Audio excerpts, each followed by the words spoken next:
USAID.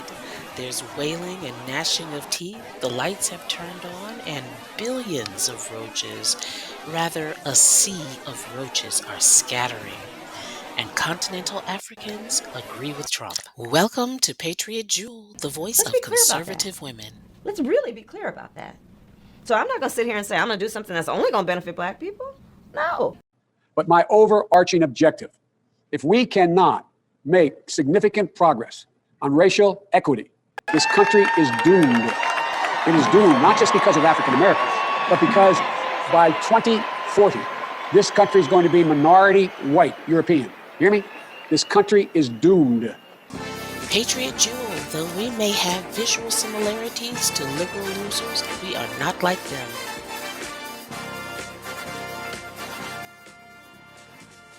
The truth is, continental Africans agree with Trump on this USAID situation, but privileged Democrats in America would never believe him. We have depended on USAID for over 60 years, and the moment the owners of the money say, let's take a 90-day pause so that I audit where my money is going, suddenly the whole country goes into a frenzy. And this should be a moment of reflection for Uganda and the African continent in general. We have been asking for a very long time to be liberated from colonialism, neo-colonialism, and now that the opportunity presents itself, for some reason, we are complaining. Because let's get something straight.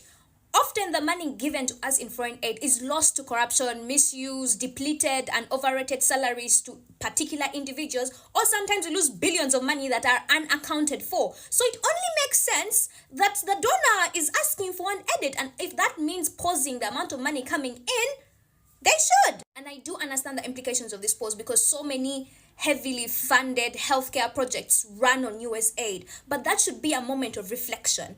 This is just a 90-day pause. What would happen if the United States just said, we're not giving you money anymore? And within their rights, they can't do that because it is their money. It's high time Uganda and the African continent got themselves together and actually started looking for systems that are sustainable and not always depend on foreign aid, because we are struggling with debt.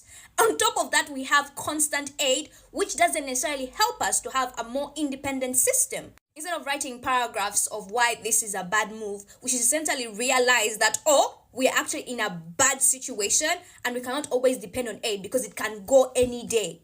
African nations should wake up. Uganda should wake up because this is not even funny.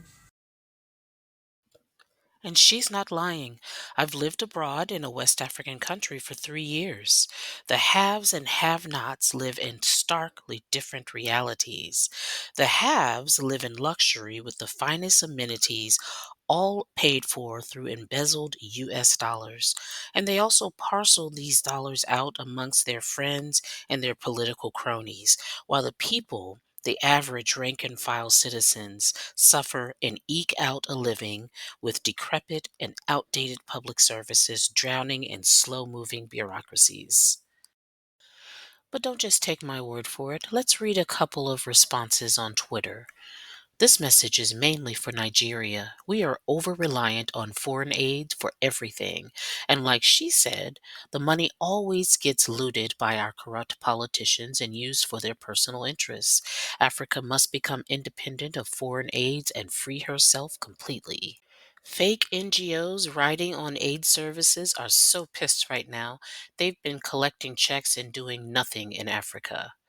In Nairobi, Kenya, we're loving this man, Donald Trump.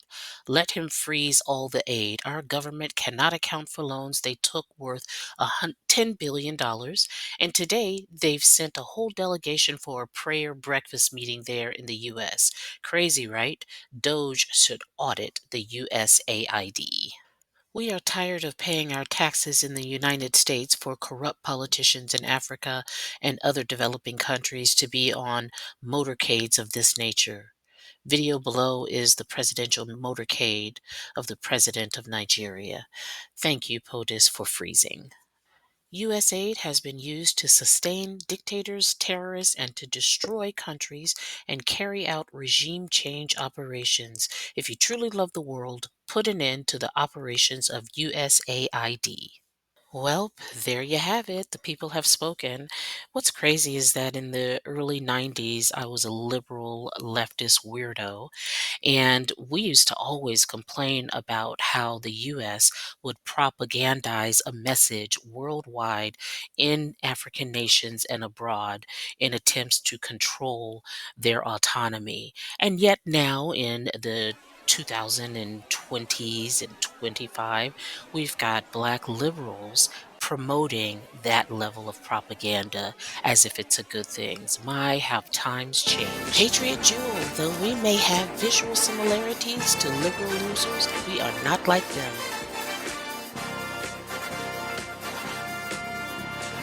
Young man, there's no need